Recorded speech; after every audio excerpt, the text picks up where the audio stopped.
Hello, dear students. I am Farin Siddiqui, and I will take you some part of biotechnology.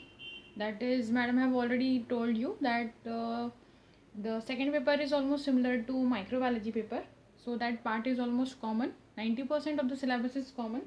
So first of all, we'll start with paper one, which is nothing but the name of paper one is cell and cell organelles. In that, I will start with the first unit, which is introduction to cell. उसके लिए आपको पता होना चाहिए what is cell. ठीक है.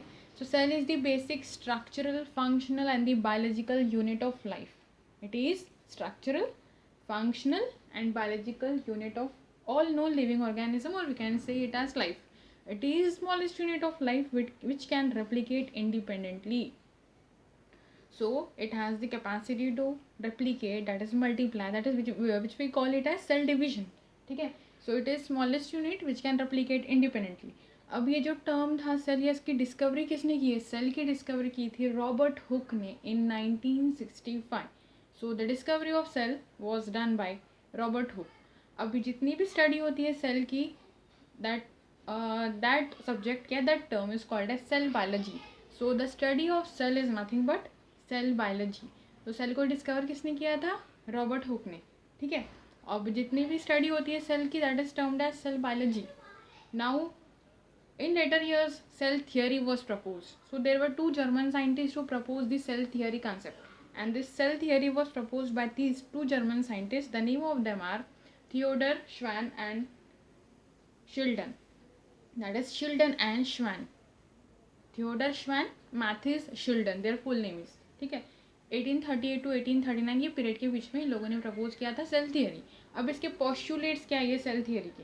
तो सबसे पहला पोस्टुलेट जो है सेल थियरी का, या what cell theory states that all living organisms they are composed of one or more cell. मतलब सभी ऑर्गेनिजम्स में एक या एक से ज़्यादा सेल प्रेजेंट हो सकते हैं. This is the first postulate for the cell theory.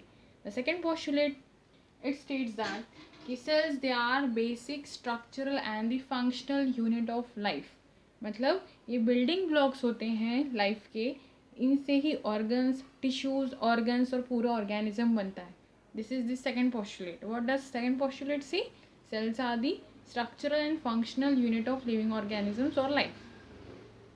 The third postulate it says that कि the cells they arise from pre existing cells. मतलब ऑलरेडी जो सेल्स होते हैं उससे ही सेल फॉर्म होते हैं. ठीक है. And the last postulate is nothing but जो सेल्स होते हैं उसमें हेरिडिटरी इन्फॉर्मेशन होते हैं, जो जिसकी वजह से इन्फॉर्मेशन पास होती है from one generation to the next. Hereditary is nothing but वो इन्फॉर्मेशन या वो जीन्स जो पास होंगे from parents to their children, children to their children, which is nothing but is termed as hereditary. So the last postulate is that all cells they contain hereditary information for regulating the cell function. How the cell function can be regulated? By transmitting the information from one generation to the next. These are nothing but the four postulates of cell theory. इसको हम detail में पढ़ेंगे. ठीक है. पहले हम थोड़ा सा इंट्रोडक्शन देख लेते हैं सेल के लिए. Now as you all know, cells that is organisms they can be unicellular, they can be multicellular. लेकिन अगर हम लोग बेसिक स्ट्रक्चर देखेंगे सेल का, तो सभी सेल्स जो होते हैं they are enclosed by a membrane which is called as plasma membrane और सेल मेम्ब्रेन. अब ये जो प्लाज्मा मेम्ब्रेन या सेल मेम्ब्रेन होती है, इट इज़ कंपोज या it is made up of proteins and nucleic acids. ठीक है. ये प्रोटीन से बनते हैं. मेजर कंपोनेंट्स प्रोटीन है, लेकिन कुछ कंपोनेंट्स या कुछ परसेंटेज में न्यूक्लिक एसिड्स भी प्रेजेंट होते हैं. Besides the plasma membrane it contains nucleus, it contains protoplasm and it also contains various sub cellular organelles. अब वो ऑर्गेनिजम्स जो एक ही सेल से बनते हैं they are termed as unicellular. ठीक है. Example of unicellular organisms are nothing but bacteria and cyanobacteria. उसके अलावा cells which are composed of more than organisms that are composed of more than one cells, they are multicellular organisms. For example plants, animals, etc. ठीक है. अब within multicellular organisms also the number of cells they vary from one organism to another. plants में कुछ अगर cells कम होंगे तो animals में ज़्यादा होंगे. यूजुअली जो ह्यूमन सेल्स होते हैं उसमें 3 ट्रिलियन ऑफ ह्यूमन बींग्स में 3 ट्रिलियन ऑफ सेल्स होते हैं. मतलब मल्टी सेलुलर ऑर्गेनिजम्स में भी जो नंबर ऑफ सेल्स होते हैं they vary from one organism to another. ठीक है. So this are the concept of unicellular and multi cellular organism. So example of unicellular organisms are nothing but bacteria and cyanobacteria या prokaryotes. और जो multi cellular organisms उसमें आते हैं plants and animals. Now अब हम प्रोसीड करते हैं। So basically what are cells या what is cell? Cells are the basic structural, functional and biological unit of life. और सेल को डिस्कवर किया था रॉबर्ट हुक ने। सेल थियोरी प्रपोज किया गया था बाय श्वान एंड शिल्टन या Theodor Schwann and Matthias Schleiden in 1838 to 1839। ठीक है। और जो स्टडी होती है सेल की that is known as cell biology. अब हम थोड़ा सा डिटेल में देखेंगे what is cell theory. Now this cell theory, ये क्वेश्चन आपको सेपरेटली भी पूछा जा सकता है, that is short answer question. So हम देखेंगे now next what is cell theory. तो एज वी वुड नो, ये जो सेल थियोरी है it is the basic principle of biology या it is one of the basic principle of biology. इसको propose किया था थियोडर श्वान ने एंड मैथिस शिल्टन ने इन 1839। ठीक है। नाउ मैंने आपको पहले भी कहा है there are 4 postulates of cell theory. ठीक है। सो जो फर्स्ट है हम वन बाय वन पढ़ेंगे।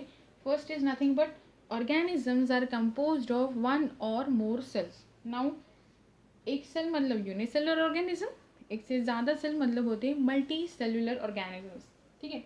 नाउ अब आपको हम सिंपल टर्म्स में एक्सप्लेन करेंगे। दैट इज बेसिकली जो वर्किंग डेफिनेशन होती है सेल की is nothing but it is cell is a unit of protoplasm that is enclosed by the plasma membrane.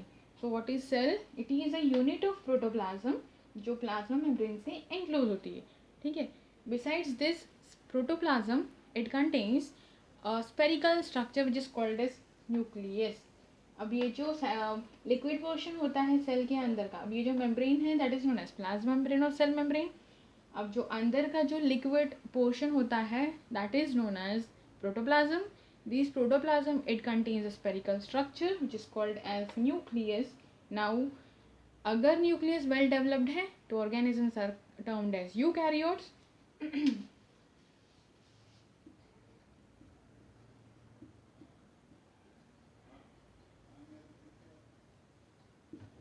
You का मतलब होता है ट्रू, कैरियन मतलब होता है न्यूक्लियस। मतलब वो ऑर्गेनिजम्स जिसका न्यूक्लियस वेल डेवलप्ड होता है they are termed as eukaryotes. Now these eukaryotes includes plants and animals. Now another concept या इज प्रोकैरियोट्स। ठीक है। अब वो ऑर्गेनिजम्स जिसका न्यूक्लियस प्रिमिटिव टाइप का होता है, pro is nothing but primitive, karyon stands for nucleus. So organisms which have primitive type of nucleus या फिर जिसका न्यूक्लियस वेल डेवलप नहीं होता है they are termed as prokaryotes that include bacteria and cyanobacteria। ठीक है। सो हम क्यों ये यूकैरियोट्स और प्रोकैरियोट्स पे आ रहे हैं अभी? Because nucleus protoplasm it contains a spherical structure which is called as nucleus. अब वो ऑर्गेनिज्म जिसका न्यूक्लियस वेल डेवलप्ड होता है, well developed in the sense nucleus is enclosed by a nuclear membrane which is well defined, they are eukaryotes, that is organisms which contain true nucleus। ठीक है।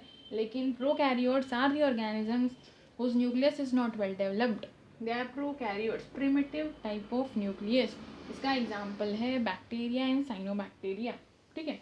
Now besides this अब हमने देख लिया eukaryotes और prokaryotes का concept. Now अब ये जो प्रोटोप्लाज्म पोर्शन होता है, ठीक है, अब इसमें बहुत सारे सब सेलुलर स्ट्रक्चर्स प्रेजेंट होते हैं which are called as organelles. But how the scientist discovered that कि इसके अंदर ऑर्गेनल्स होते हैं? By various staining technique and microscopic studies they found that कि this protoplasm it contains various sub cellular structure which are called as organelles. Now this part of the protoplasm is known as cytoplasm. तो protoplasm क्या होता है? Cytoplasm plus nucleus, मतलब वो portion protoplasm में cytoplasm और nucleus दोनों आते हैं। ठीक है। This whole is termed as protoplasm. लेकिन अगर आपको साइटोप्लाज्म को डिफाइन करना है तो क्या है? Cytoplasm is nothing but it is the part of protoplasm leaving or excluding the nucleus. ये न्यूक्लियस को छोड़कर बाकी जितना पोर्शन होता है प्रोटोप्लाज्म का that is called as cytoplasm. ठीक है। And this cytoplasm it contains various subcellular structure which are called as organelles. It also contains various types of proteins. अब ये जो proteins होते हैं they are mainly the enzymes that are involved in glycolysis because glycolysis takes place in cytosol or cytoplasm of the cell. तो major enzyme जो present होते हैं ये साइटोसोल और साइटोप्लाज्म में सेल के, they are glycolytic enzyme, they are enzymes that are involve in glycolysis. उसके अलावा बहुत सारे ये ऑर्गेनिक मॉलिक्यूल्स होते हैं, इनऑर्गेनिक आयंस होते हैं, for example calcium, magnesium and so on. Now अब ये कैल्शियम का लेवल कितना होता है साइटोसोल में, ये भी डिपेंड करता है या डिसाइड करता है कि जो साइटोसोल है whether it is in liquid state और it is in gel state. ठीक है। नाउ अगर कैल्शियम का लेवल बहुत ज़्यादा बढ़ जाता है साइटोसोल में तो क्या होगा, it results in the conversion of these nature of cytosol from semi contracted gel state to a more liquid state which is called as sol. ये कब होगा, जब कैल्शियम का लेवल बढ़ता है साइटोप्लाज्म में, which is calcium is nothing but inorganic ion. ठीक है। इसका लेवल जब बढ़ जाएगा साइटोप्लाज्म में, उसकी वजह से क्या होगा, जो साइटोसोल है it is converted from gel state to more liquid state which is called as soul. That is conversion of gel to soul by raising of calcium ion in the cytosol. ठीक है। Now organelles देख लिए हमने। अब ये जो as होता है या सेल होता है पेरिफेरी का, it is known as ectoplasm. Ecto मतलब बाहर, प्लाज्मा मतलब साइटोप्लाज्म। सो दैट पार्ट, ये एज या periphery of the cell is called as ectoplasm. अभी एक्टोप्लाज्म यूजुअली ट्रांसपेरेंट होता है क्योंकि बहुत सारे ऑर्गेनल्स जो प्रेजेंट है they are present in interior, that is larger organelles are excluded, therefore this ectoplasm is transparent. अब जो इंटीरियर होता है सेल का, it is known as endoplasm and it is usually granular because it contains various organelles. ठीक है। Now now will see the, this is nothing but about the organisms जो एक से ज़्यादा सेल से बने होते हैं। तो हम लोग बेसिक एक हम लोग ने सेल का स्ट्रक्चर लेकर देख लिया, उसमें क्या क्या है, प्लाज्मा मेम्ब्रेन है, प्रोटोप्लाज्म क्या होता है, साइटोप्लाज्म क्या होता है, उसके सब सेलुलर स्ट्रक्चर्स हमने देखे, एवरीथिंग। ठीक है। उसके बाद में ऑर्गेनल्स को हम डिटेल में पढ़ेंगे इन द सेकंड यूनिट।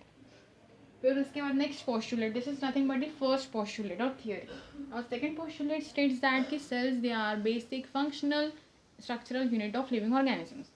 वो कैसे हैं, क्योंकि सेल्स ये बेसिक स्ट्रक्चर है, बहुत सारे सेल्स ऑर्गेनाइज हो गए, they will result in the formation of tissues, they aggregate to form organs and finally that results in the formation of organism. तो एक ऑर्गेनिज्म किससे फॉर्म होता है, बेसिकली सिंपल सेल से। बहुत सारे सेल्स ऑर्गेनाइज होंगे, that will result in formation of tissue, then बहुत सारे टिश्यू ऑर्गेनाइज होकर ऑर्गन फॉर्म होंगे, then that will result in the formation of organism. ठीक है। आई थिंक बहुत कम एक्सेप्शन है, दैट इज़ वो पार्ट ऑर्गेनिज्म के which are not made up of cell. For example exoskeleton of insects, या कुछ पार्ट जो होते हैं बोन के, they are not made up of cells but वो जिससे बनते हैं that is of cellular origin, that is secreted by cell. ठीक है। Although they are not cells but they are of cellular origin because that parts are secreted by cell. Now third postulated states that कि cells they arise from pre existing cells. इसका क्या मतलब होता है, मतलब sales का origin का होता है दूसरे सेल से। वो कैसे, आपको पता ही है, आपने पढ़ा है cell division, mitosis and meiosis. अगर एक सेल्स का डिवीजन होगा that will result in the form of 2 daughter cells, एक सेल से 2 डॉटर सेल फॉर्म होंगे, that is mitosis and meiosis. मतलब बेसिकली ये सेल्स कहाँ से ओरिजिनेट हो रहे हैं, फ्रॉम अनदर सेल्स। ठीक है। और अल्टरनेटिव अगर हम लोग देखते हैं तो zygote is nothing but diploid, और ये जाइगोट किससे फॉर्म होता है, by fusion of 2 cells. So cells arise from pre existing cells. Now last postulate is all the cells they contain hereditary information. सभी सेल्स में कुछ ना कुछ हेरिडिटरी इन्फॉर्मेशन होती है, पैरेंटल इन्फॉर्मेशन होती है, जो रिटेन करते हैं वो लोग पेरेंट्स से, और ये ट्रांसफर करेंगे to their offsprings, and that information is necessary for regulating the gene expression. So last postulate is nothing but all the cells they contain hereditary information that regulate, which is necessary for regulating the cell function and for transmitting that information from one generation to the next. This is nothing but cell theory. These are the 4 postulates of cell theory. First postulate of cell theory is organisms are made up of more than one cell. Second postulate बोलता है कि cells they are basic structural and functional unit of life which makes tissue organ and organism. Third postulate states that cells they come from pre-existing cells. And last postulate is nothing but all the cells they contain hereditary information for regulating cell function and for transmitting the information from one generation to the next. ठीक है। Now this is our first part, that is introduction to cell. इसमें आपका cell का introduction आ गया and cell theory. ठीक है। It can be short answer type question, and I will provide you with the notes and you just note it down. एक अच्छे से copy बना लो बायोटेक की. This is nothing but the part of paper 1 cell and cell organelle. इसका first unit का topic है, ठीक है. नाउ इसमें जो पहला टॉपिक है that is discovery of cell. वो कॉन्ट्रीब्यूशंस है अलग अलग साइंटिस्ट के. वो आपको देखना है. दैट इज़ आप लोग नेट पर सर्च करो और पूरे कॉन्ट्रीब्यूशंस निकालो साइंटिस्ट के. उनके जो उन्होंने डिस्कवर किया है वो सब आप लोग निकाल कर वो इकट्ठा करके मतलब लिख कर रख लो. बट बायोटेक की आप अपनी बुक बना लो और I will provide you with the notes and then note it down. Okay. और अगर कोई आपको डाउट है, कोई चीज़ समझ में नहीं आया है तो you can freely ask. Okay, you can message me. Okay, thank you.